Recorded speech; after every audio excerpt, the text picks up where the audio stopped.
right, so I've been asked how to preview using the terminal, and without using VS Code, how to preview web stuff. And there's a lot of ways to do that, but hands down the best way is something called Browser Sync. I'm just going to take you right to it. If you go to a thing called browsersync.io, this is it, browsersync.io. Just install it. If you know web development, you know how to do this. It is an NPM technology, unfortunately. In fact, I have a huge bounty. I'll pay $200 to the first person to create an exact duplicate of Browser Sync in Go as a single command executable. There's a bounty for you right there. I'll pay $200 to anybody who creates a feature for feature 100% compatible Browser Sync replacement in Go. Make it, I'll pay you. So here's why it's so powerful. So first of all, let me show you. Unfortunately, I have to take you to an Instagram because I happen to know that I have an Instagram of this up someplace, so I can show you where that is. Maybe I can find it.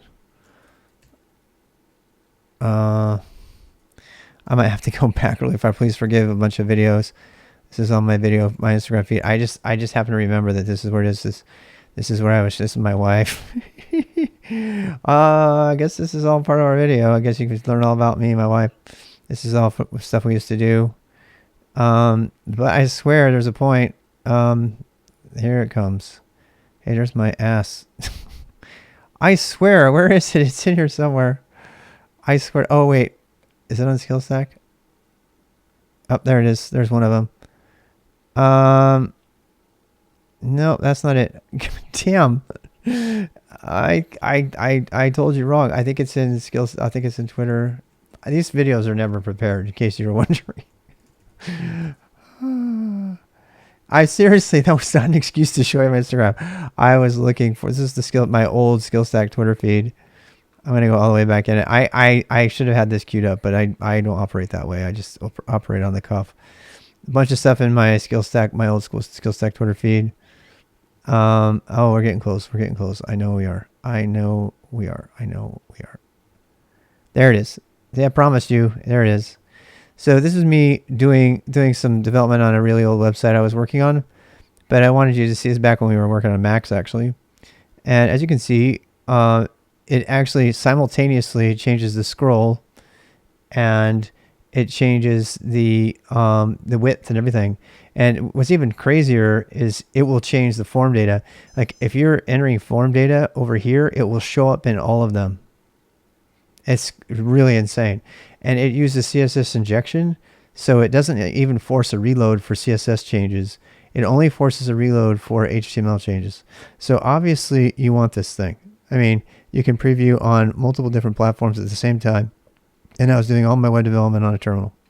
So I just wanted to show you that before we get into this a little bit more. Oh God, what do we got to like here? I don't update that anymore. I just don't have time. So how do you get the thing? Oh, thanks for the follow, Tubby.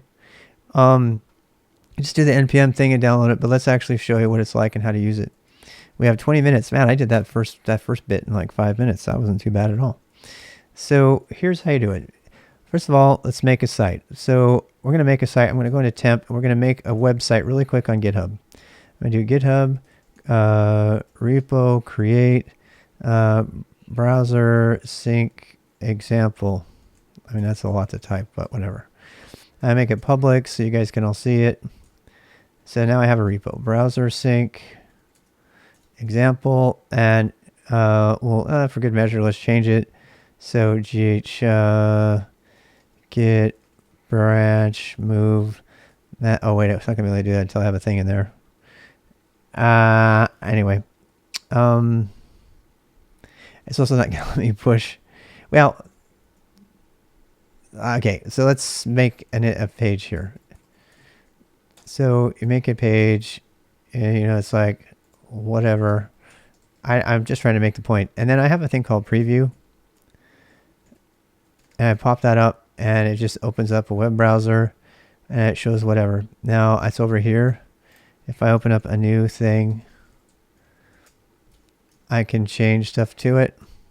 Now it doesn't work until it's an actual HTML page, so let's do that. I'm doing this fast. I don't have snippets. I don't care. Right? We'll put in the body here, we'll put something. All right, so we save that. This one you have to reload because it doesn't have a structure. But once you have a structure, of course, you should always have your inspect element on as well over here, right? And then we can save that. And you see how it changed?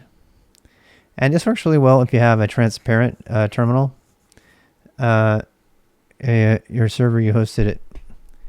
I made my notes. Thanks. Yep. So there you go. You can make all kinds of stuff. Another one here, and I saved it. It detects the change, and over here it's like noticing it.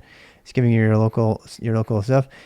This address right here is available on your Wi-Fi. So if you get on your iPad or your phone or something, you can actually go to it and see it in real time. The preview command, in case you're wondering, is actually just this. It checks to see whether you have browser sync. And it looks for anything that's open. So this is actually the browser sync command you'd have to run for that, but I've got a little bit of a quick version for it. And I'm going to give you that. So if you're in the chat, you should get that. You should be able to click on that and go get that preview wrapper, which calls things the way you might want them. That is all. That's how you do browser sync. And you can use that from anywhere with the terminal, and I find it much more effective than any of the previewers in VS Code. I used VS Code for a full year, and I still prefer this because of it's so completely quick, and because you can have like 5 or 6 different devices in front of you if you're doing true development, and you want to like change them all at the same time. Any questions?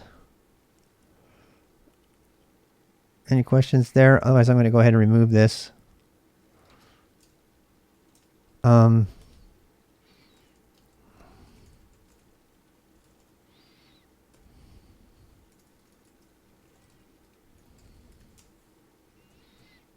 Any questions? RWX, Rob. All right, there we go.